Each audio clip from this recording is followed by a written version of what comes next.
हित बाहे माऊलीचे चित्त ऐसी कळवळाची जाती करीला भाविन प्रीती पोटी भार वाहे त्याचे सर्वस्व आहे ऐसी कळवळाची जाती करीला भाविन प्रीती तुका म्हणे माझे तुम्हा संतावरी ओझे ऐसी कळवळाची जाती करीला भाविन प्रीती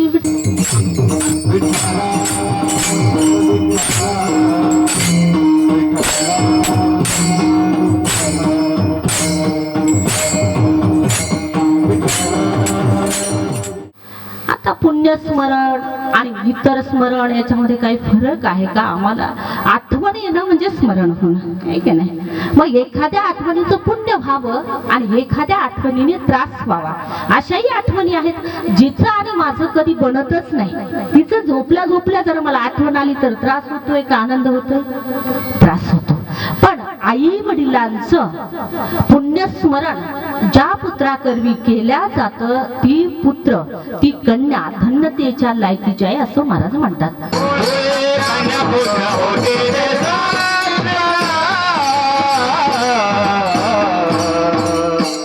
कुळी कन्या पुत्र होती जे सात्विक तयाचा हरिक वाटे देवा. आपल्या आई वडिलाच्या संबंधानं जी जी कार्य आहेत ते हयातीत आहेत तेव्हाही आणि ते निघून गेल्यानंतरही जी उर्वरित काही धर्मशास्त्रांनी कार्य सांगितले आहेत ते कार्य जर पुत्र यथासांग पार पाडत असेल तर त्याची गणना सुपुत्रामध्ये केल्या जाते. आता पुत्राच्या संबंधानं धर्मशास्त्र थोडं दुमत व्यक्त करतंय. पुत्रालाच सुपुत्र म्हटलंय, पुत्रालाच कुपुत्र असंही म्हटलेलं आहे.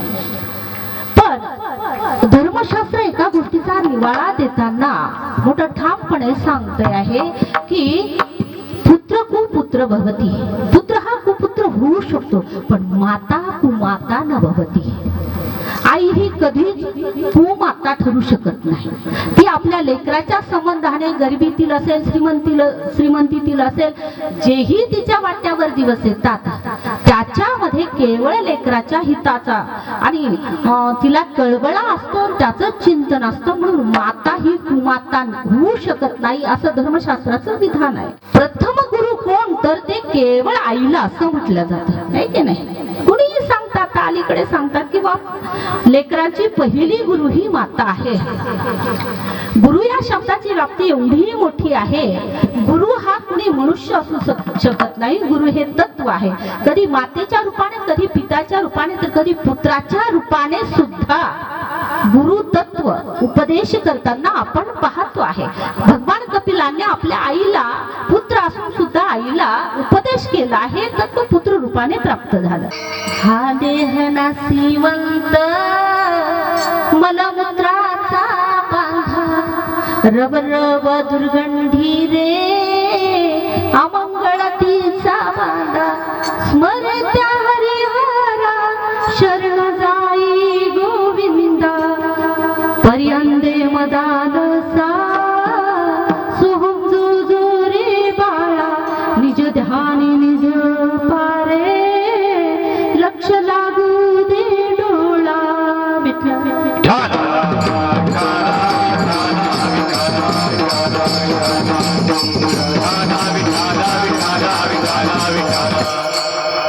म्हणून हा उपदेश पाळण्यामध्ये केला की बाळा तुला जे हे शरीर मिळालं आहे ना हे अतिशय नाशवान आहे बरं का. त्याच्यामुळे तू काय कर ज्याच्याकडे जर दुर्लक्ष 8 दिवस जर माणसाने आंघोळ केली नाही तर काय होईल मला सांगा बरं. जवळ तरी कोणी राहणार बरं. महिन्याच्या पुढे 8 दिवसाकडे आंघोळ करणारा एक वर्ग आहे पण ते अत्तर बित्तर त्यांच्या 2-4 दिवस त्या अत्तराचा सुगंधच जात नाही का. पण महिना काठी 6 महिन्या आधी करून जर तुम्ही स्नान करत नसाल तर कुणी जवळ सुद्धा बसणार अमंगळ तिचा बाधा. शिवाय त्याला थोडं जर खर्चटलं त्याचा तुम्ही योग्य उपचार केला नाही तर जिवंतपणी कृमी कीटक पडल्याशिवाय काय की नाही. मेल्यावरच पडले पाहिजे असं काही नाही. जिवंत माणसांना आळ्या पडलेल्या आपण पाहतोच ना. म्हणून हे शरीर अतिशय नाशवान आहे आणि या नाशवान शरीराला नाशाकडे जाण्याच्या अगोदर भगवंताचं भजन कर असा उपदेश करणारी ती माता मदालसा. म्हणून माऊली ज्ञानोबा रायांना आपल्या अभंग प्रक्रियेमध्ये मदालसा हे प्रकरण काढावं लागलं. एवढी श्रेष्ठता त्या आईला प्राप्त झाली. हा आई रूपाने प्राप्त झालेला गुरु. म्हणून सर्वात पहिला गुरु कोण आहे? माता आहे. माताने जर लेकराला सांगितलं, आईने सांगितलं की बाळा हे तुझे पिता आहेत, लेकराला वेगळ्या कोणत्याच याची गरज, सर्टिफिकेटची गरज पडत. आईने बोट दाखवावं, ही तुझे आजोबा आहेत, ही तुझी आत्या आहे, ही तुझी काकू आहे, ही तुझी बहीण आहे, ही तुझी, जेही तिने सांगितलं डोळे लावून विश्वास करणार ते लेकरू. म्हणून प्रथम जे गुरुस्थान दिलं आहे ते मातेला. आणि मातेच्या संबंधानं जर आज तुम्ही विचार करत असाल, सर्वात वाईट दिवस आले आहेत मायबापांना, नाही का? मला असं वाटतं कीर्तन परंपरा जरी आता वर्धमान होत असली तरी कीर्तन परंपरेने बदल किती होतो हेही तेवढंच महत्वाचं आहे, नाही का? आता तुम्ही वेब सिरीज काढली आहे, लोक मनोरंजनाच्या दृष्टिकोनातून घेतात का तुमचे संदेश फॉलो करतात, आहे की नाही? लोकांना आता एवढा सुजान समाज झालेला आहे. लोक म्हणतात आम्हाला, आम्ही मुळातच सुशिक्षित असल्यामुळे आम्हाला कोणी शिकवायची गरज उरली नाही. आणि त्याच्यामुळे झालं काय, खऱ्या उपदेशापासून तुम्ही आम्ही परावृत्त आहे. संत काय सांगतात तिथपर्यंत आम्ही पोहोचायला तयार नाही, ग्रंथ काय सांगतात तिथपर्यंत आम्ही पोहोचायला तयार नाही. अर्भकाचे साठी पंटे हाती धरली पाटी. श्री गणेशा लिहून देणारा बाप सुद्धा लक्षात राहिला पाहिजे, आणि कष्ट करून पोचणारी आई सुद्धा लक्षात राहिली पाहिजे. आणि त्याच्यासाठी साधू संतांनी एवढा आटापिटा केला. काय ऐकावं संतांचं त्याच्यासाठी ऐकावं की संतांनी शिकवलं आहे की बाबा मंदिरातला देव हा निर्गुण निराकार आहे, दगडात देव पाहण्यापेक्षा तुझ्या घरात देव आहे, त्यांच्याकडे पहिलं लक्ष दे, आहे का नाही? माझे ज्ञानोबा म्हणतात तुम्ही तीर्थयात्रेला जाऊ नका हो. कशाला जाता तीर्थयात्रेला? त्याच्यापेक्षा तीर्थी धोंडा पाणी देव रोकडा सज्जनी, आहे का नाही? आणि माऊली ज्ञानोबा म्हणतात तुम्हाला सगळे तीर्थ एकत्र जर पाहायचे असेल तर तुमचे आई वडील आहे, सगळ्या तीर्थाचे धुरे जे का माता पितरे तयाच्या सेवेसी कीर शरीरे लोण कीजे. त्यांच्यासाठी जर तुम्ही तुमच्या जीवनाची कुरवंडी करत असाल तर हे साधू संतांना पसंत आहे. आणि साधू संत त्या माऊलीचं स्वरूप सांगत असताना प्रथम चरणामध्ये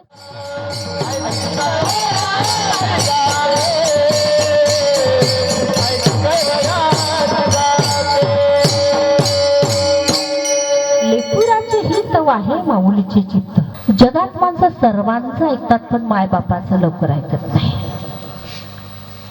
बाप गावचा पाटील आहे का बाप गावचा सरपंच आहे, त्या लेकराला काही घेणं देणं नाही. लय कशाला? ज्या शेतामध्ये बाप राबतोय, ज्या गुराढोरांचं बाप शेण काढता काढता म्हातारा झालाय, त्या बैलाला कितीही तो भर पिकामध्ये गेला असेल, बापाने नुसता आवाज दिला राजा, राजा मागे येतो. मुक्या जनावरांना कळलंय पण माणसांना कळलं नाही. किती दुर्दैव आहे माणसांचं, नाही का? फार अवघड आहे. म्हणून आपल्या लेकरांना संत वाङ्मयाची जाणीव झाली पाहिजे, असं प्रत्येक आई बापाने व्यवस्था केली पाहिजे. शालेय शिक्षणाबरोबर आध्यात्मिक शिक्षणाची अत्यंत आज गरज आहे. तुम्ही जर पाहिलं तर लहान लहान मुलं आज व्यसनाधीन होत आहेत. त्याच्यामध्ये आम्ही म्हणतोय समाज बिघडला, पिढी बिघडली, पण त्याच्यामध्ये त्याच्या बुडाशी आम्ही आग लावली हे कुणाच्या लक्षातच नाही. मला माझ्या पोराचं लग्न करायचंय, जर दारू आणली नाही तर तरुण मुलं लग्नाला येणार नाही ही भीती आहे. कारण मी हुंडा लोकांचा घेतलाय, नाही का? आणि त्याच्यामुळे 5,000ची काय 50,000ची दारू जरी पाजली तरी मला त्याच्यातले काही सुद्धा, कारण मला विकायची नाही, जमीन विकली ती दुसऱ्याने विकली आहे, नाही का नाही? आम्ही ती म्हण आतापर्यंत मोठी करत नाही आलो, आम्ही जगत आलोय. तुमची दाढी जळू द्या पण आमची विडी पेटू द्या, ही नुसती म्हणायपुरती नाही, ही म्हण आम्ही जगतो आहोत. म्हणून पिढी बिघडली म्हणून आम्ही ओरड करणं हे फार चुकीचं आहे. पिढी बिघडवली आम्ही. आई बापांना कधी हरिपाठ माहित नाही, आई बापांना कधी गावात मंदिर आहे हे सुद्धा माहिती.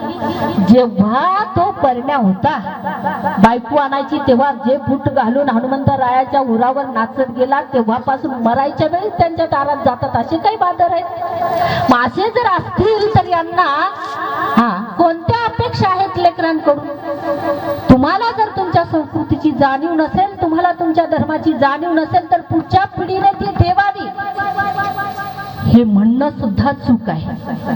आमची चूक आज आमच्या भोवती जे ही काही आज दिसत आहे वातावरण केवळ आणि केवळ आमची चूक आहे, म्हणून हे वातावरण आता मोठं झालंय.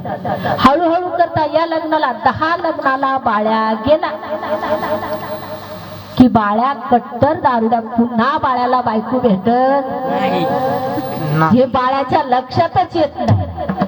म्हणून आता एक मला असं वाटतं आई बापांनी दक्षतेने तरुणांना लग्नालाच बोलावू नये. म्हातारे नाचलेत काय वाईट आहे का?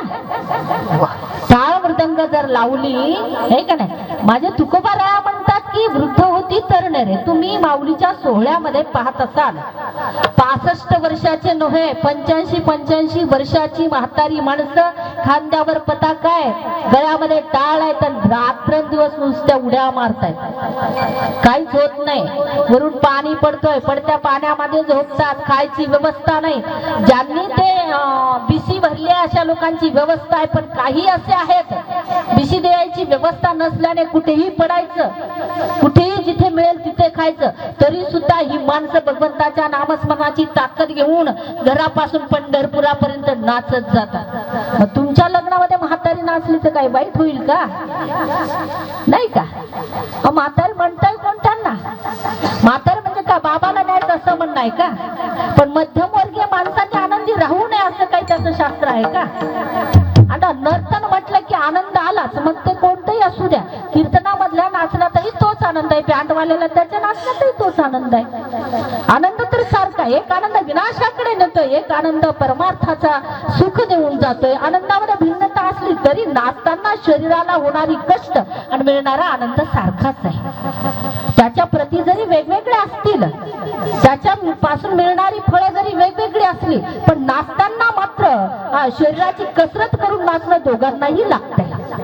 आणि म्हणून जर आपण ठरवलं याच्यावर जर आळा घालायचा असेल तर मला असं वाटतं डीजे बंद झाला पाहिजे ना, टाळ मृदुंगाच्या वराती निघाल्या पाहिजे.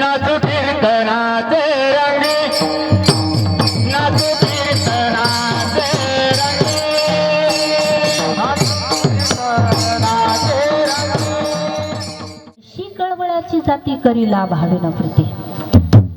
एवढा कणवळा आई बापाच्या अंतःकरणामध्ये लेकराच्या संबंधाना आहे हे तुकोबारायांनी जाणलं. आता आई बापाची भूमिका फक्त जे जन्माला देतात तेच पूर्ण करतात असं नाही. आई बाप साधू संतांना सुद्धा म्हटलं आहे, आई बाप देवाला सुद्धा म्हटलं आहे, कृष्ण माझी माता, कृष्ण माझे पिता, बहीण बंधू चुलता कृष्ण माझा, हे का नाही? किंवा तुम्ही संत माय बाप कृपावंत काय मी पतित कीर्तिवान. म्हणून आई बाप ही संकल्पना केवळ नुसतं जन्मदात्याच्या संबंधाना नाही, जो सुजान समाज ज्यांनी निर्माण केला आहे, समाजाला गंतव्यापर्यंत जे घेऊन गेले आहेत अशा संतांच्या संबंधानं सुद्धा हा कळवळा शब्द लागू पडतो. तुकोबाराय म्हणतात संतांचा कळवळा जर तुम्ही पाहिला तर संत एवढे की स्वतःचे विभूती करण्यापर्यंत संत मागे येत नाही, नाही का? की जगाच्या कल्याणा संतांच्या विभूती देह कष्टविती परोपकारे. तुमच्या माझ्यासाठी संतांनी आतापर्यंत काय सोसलं नाही. जर ज्ञानोबा तुकोबारायांचा जर आपण इतिहास पाहिला, तुमच्या माझ्यासाठी ज्यांनी एवढं सोसलं की त्या सोसण्याला, त्या शोषितेला पारावा राहिला नाही, एवढं सोसलं. त्यांना त्या काळामध्ये आज ज्ञानोबा तुकोबारायाचं नाव घेऊन आम्ही लोक 4 चाकामध्ये मोठ्या दिमाखात फिरतो आहे. हजारोचा समाज आज पुढे राहतो, पण ज्यांचं नाव घेतो त्यांनी किती सोसलंय. त्यांना खायला सुद्धा मिळू दिलं नाही माणसांनी. आहे का नाही? मधुकरीचं अन्न त्याच्यावर सुद्धा पाय देऊन तुडवावं, ते सुद्धा त्यांच्या मुखामध्ये जाऊ देऊ नये एवढी व्यवस्था त्या काळच्या माणसांनी केलेली. मग मला सांगा, एवढं सगळं सोसून सुद्धा संतांनी कुठे सुद्धा, माझ्या ज्ञानोबारायाने तर समाजाच्या दृष्टिकोनातून म्हणा किंवा ज्यांनी त्रास दिला त्यांच्या संबंधाने सुद्धा कुठे एक अर्वाच्य वाक्य सुद्धा काढलेलं नाही. त्यांना खळ ही एवढी संबोधना दिली, जे खळांची व्यंकटी सांडवतया सत्कर्मी रती वाढो भूता परस्परे पडो मैत्र जीवाची. किती सुंदर गोड संकल्पना आहे. म्हणजे संत मायबापांचं कर्तव्य. आई बापाकडे चला. आई बाप, तुम्ही लोकांची कामं करतो, आपण लोकांची कामं करत असताना एकच डोक्यामध्ये आहे, मला करायचं काम पडलं तरी चालतं, पण माझ्या लेकराच्या वाट्याला हे दिवस येऊ. प्रत्येक आई बाप ते कसेही असू द्या, त्यांना असं वाटतं की मला सहन करण्याची ताकद दिली परमेश्वरानं, पण माझ्या नाजूक लेकराच्या वाट्याला हे येऊ नये बरं. म्हणून आई बाप रात्रंदिवस धावतात.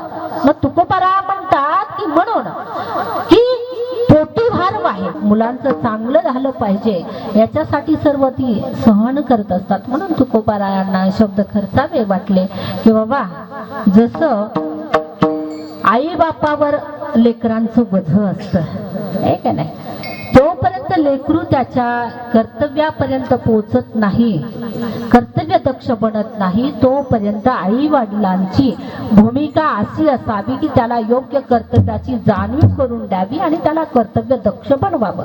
तिथपर्यंत आई वडिलाला वाटेल ती कष्ट त्यांनी सहन केली पाहिजे, वाटेल त्या संकटाचा सामना त्यांनी केला पाहिजे. पण आपल्या लेकराला समाजामध्ये उभं राहत असताना सामाजिक सुव्यवस्था बिघडणार नाही याच्या कर्तव्याने हा कर्तव्यपूर्तीपर्यंत जाईल, ही व्यवस्था मायबापाने हर प्रकारे केली पाहिजे. जसं लेकराचं ओझं आहे तोपर्यंत आपल्या डोक्यावरती, म्हातारपण आलं की मग लेकराच्या डोक्यावर मायबापाचं ओझं आहे. मग जशी आई बापांनी कोणत्याच गोष्टीची तमा न करता त्यांचं कर्तव्य त्यांनी पूर्ण केलं, पुढे जेव्हा लेकरू तरुण होतं, आई बाप वृद्धत्वाकडे जातात, मग तेव्हा त्या लेकराची ती जबाबदारी आहे की त्याने आपल्या आई वडिलाची सेवा सर्वस्वाने केली पाहिजे. तन मन आणि धन, प्रत्येक ठिकाणी तन काम करत नाही, प्रत्येक ठिकाणी धन काम करत नाही आणि प्रत्येक ठिकाणी मन काम करत नाही. तीनही गोष्टी वेगवेगळ्या वेळी काम करतात.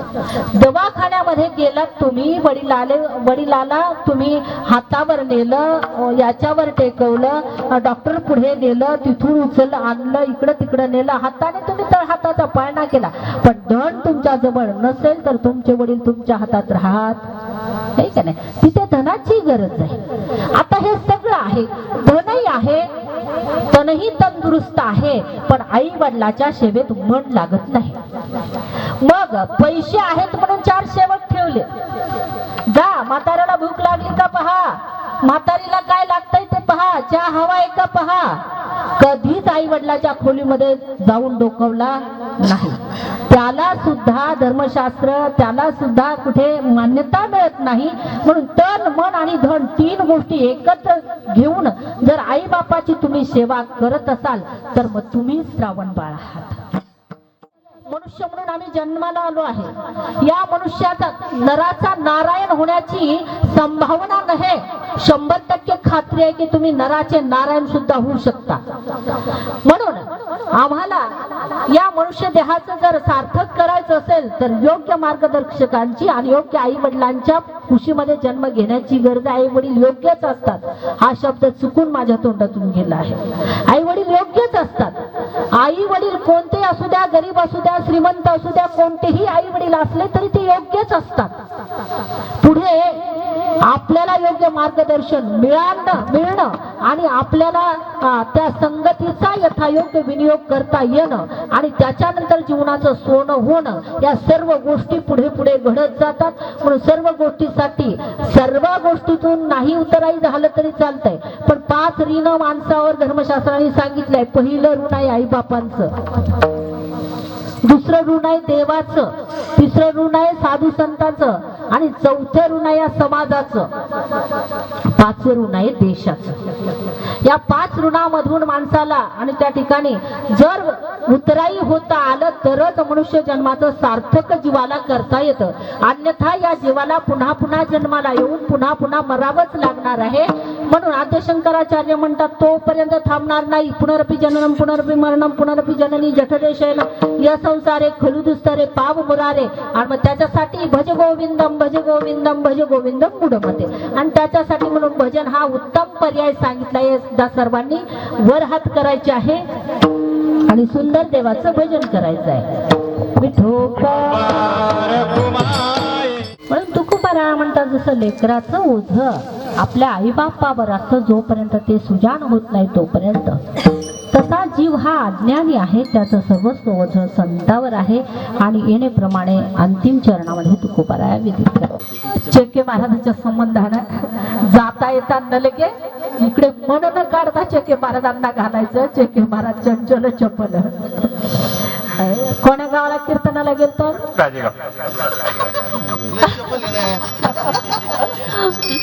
आता मला सांगा, लोकांची मानसिकता बनते ती सप्ताहामध्ये. एक दिवशी कीर्तनामध्ये फार लोक, कारण कीर्तन फार ताकदीनं करावं लागतं. एक दिवशी कीर्तनामध्ये समा निर्माण व्हायला आणि आनंद प्राप्त व्हायला तेवढे वातावरण निर्मिती होण्यासाठी 7 दिवस घालावे लागतात. तेव्हा उपांत्य दिवशीची मजा असते ती इतर दिवशी सप्ताहात सुद्धा येत नाही. येण्याप्रमाणे आणि मग तिथे आम्ही कीर्तनाला गेलो. समाज बऱ्यापैकी होता, भरपूर लोक होते उपस्थित. आता तुमच्या गावात जाऊ द्या कशामुळे लोक नाहीत ते मला माहित नाही, पण तिथे भरपूर लोक उपस्थित होते. पण आता कुणाचं लेकरू रडत होतं की कोणी बाई मधातून उठली, माझं काही लक्ष नव्हतं. जशी ती बाई उठली आणि चालायला लागली, महाराज आले, दारू गडबाया आता दारू गडबाया. तर झालं काय?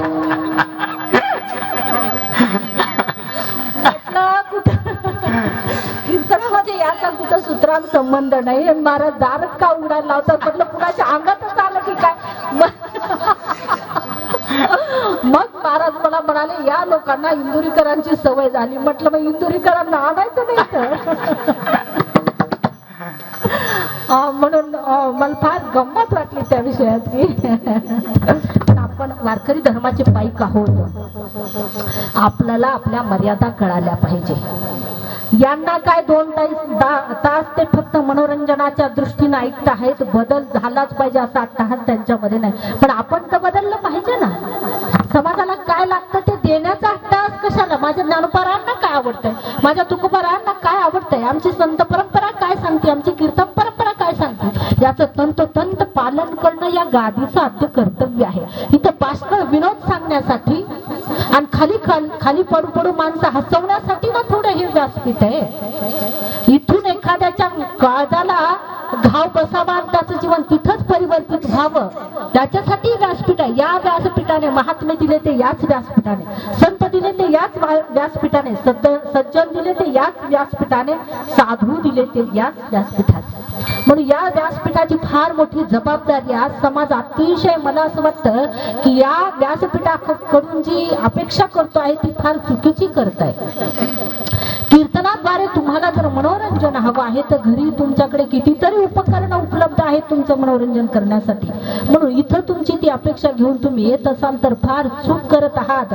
तुमचे 2 तास तुम्ही विनाकारण वायाला घालवत आहात. इथे येऊन जर तुम्हाला भजन होत नसेल, इथे येऊन जर तुम्हाला संतांचे वर्णन ऐकावंसं वाटत नसेल, इथं जर तुम्हाला सत्मार्ग जर ऐकावासा वाटत नसेल तर तुमचा इथे येण्याचा वेळ विनाकारण चालला आहे असा त्याचा अर्थ आहे. मग मरायला जर वेळ नाही असं म्हणता तुम्ही तर मग घरी झोपलेलं कितीतरी बरं आहे. इथं येऊन तुम्ही ती अपेक्षा जर चुकीची करत असाल, कारण कीर्तन चांग होय अंग हरिरूप ही कीर्तनाची फलश्रुती आहे की कीर्तनामध्ये तुम्हाला देवस्वरूप होता येतं. देवस्वरूप झाल्यानंतर पुन्हा जगाचे गुणदोष पाहायला माणूस शिल्लक राहत नाही. देव पाहावयासी गेलं तेथे देवाची होऊन ठेवलं, पुन्हा मागे येता येत नाही आणि जगाचे गुणदोष दिसत नाही. असो, आपली वेळ आता त्या ठिकाणी समारोहापर्यंत आपण येऊन पोहोचलो आहे. आजची सेवा किम निमित्त आहे हे तुम्हाला काही वेगळं सांगायची गरज नाही.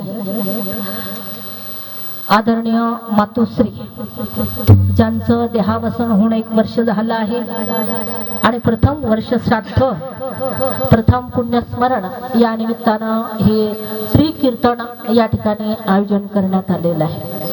आयोजनकर्ते जे आहेत पुरुषोत्तम महाराज चेके, अतिशय गोड व्यक्तित्व, चंचल असले म्हणून काय झालं, वारा चंचलच आहे पण तो जर नसला तर माणसाचा जीव निघून गेल्याशिवाय राहत। आणि त्यांनी एक सुंदर वेब सिरीज सुरू केली आहे। आता वेब सिरीजद्वारे आपले स्थानिक कलाकार असतील किंवा अन्य भागातूनही कलाकार त्यांनी घेतलेले आहेत। त्याच्या माध्यमातून उद्देश एकच आहे की समाज जागृती, चांगले चांगले संदेश समाजापर्यंत पोहोचले पाहिजेत। कीर्तनाच्या माध्यमातून कीर्तन ऐकत नाहीत ना, मग मोबाईल प्रत्येकाच्या हातामध्ये आहे, त्याद्वारे का होईना पण तुम्ही आमचं ऐका। दवंडी पिटी व्हावे चोखा हा, ही दवंडी आहे, चांगलं जगण्याचा मार्ग, सुखाचा मार्ग, आनंदाचा मार्ग देत राहणं हे साधू सज्जनाचं कर्तव्य आहे। मग येनकेन प्रकारे समाजाला ज्या पद्धतीने रुचत असेल त्या पद्धतीने तुमच्यापर्यंत आणून पोचवावं असं व्रत ज्यांनी घेतलं आहे ते आदरणीय माझे बंधुवर्य चेके महाराज, तसेच त्यांच्या वेब सिरीज मधले सर्वच अन्य महाराज मंडळी, कलाकार मंडळी, ठीक आहे महाराज अधिक कलाकार ढोणे सर। अच्छा, सुंदर तुमचंही मी ते सुरुवातीची जे मुलाखत महाराजांनी मला टाकलं होतं ते मी ऐकलेलं आहे। तुमचं प्रत्येकाचं मनोगत त्याद्वारे मला 4-5 एपिसोड मला असं वाटतं महाराजांनी टाकले होते आणि मी ते धावपळीच्या काळामध्ये पाहिले। मला तुमचं जे आशय आहे, जी तुमची धारणा आहे, अतिशय स्तुत्य वाटली आणि चांगले तुम्हाला उत्तरोत्तर तुमची प्रगती व्हावी या निमित्तानं तुमच्या सर्व वेब सिरीजच्या सर्व कलाकारांना, महाराज मंडळींना आनंद शुभेच्छा देऊन आपण ज्याच्यासाठी हा सोहळा आयोजन केला आहे त्या स्वर्गवासी मातोश्री राजकोरबाई यांचं आज जीवाचा अनंतामध्ये विलिनीकरणाचा हा आजचा दिवस आहे। पुढच्या मार्गाचा प्रवास त्यांचा आजचा हा आरंभ आहे, म्हणून खऱ्या अर्थाने भगवान परमात्म्याने त्यांना आपल्यामध्ये विलीन करून घ्यावं अशी त्याच्या चरणी प्रार्थना करून उपस्थितांच्या वतीने आपण एकदा सुंदर साधू संतांनी जे मला इथं उभं राहण्याचं धाडस दिलं आहे त्यांचं एकदा जोरदार भजन करू। सर्वांनी टाळ्या वाजवायच्या, तुम्ही झोप त्याच्यासाठी नाही हो बाबा, भजनासाठी। हात वर करा बरं, एकदा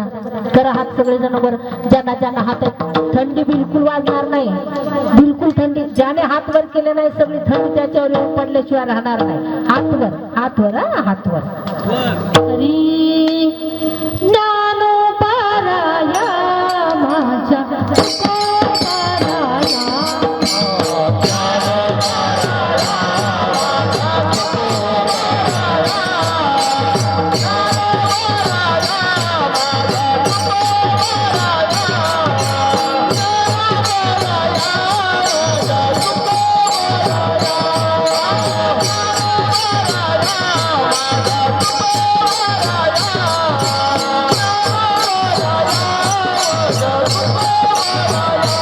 खऱ्या अर्थानं सर्व चेके परिवार, सगळे चेके फॅमिली यांचं मातृछत्र गेल्या 1 वर्षापासून त्यांना त्यांची माया, त्यांची ओढ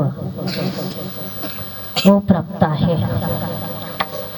म्हणून जोपर्यंत घरामध्ये माय आहे तोपर्यंत त्याची किंमत करायला शिका, जोपर्यंत तुमच्या घरामध्ये वडील आहेत तोपर्यंत त्यांची किंमत करायला शिका। वेगळा परमार्थ तुम्हाला करायची गरज पडणार नाही।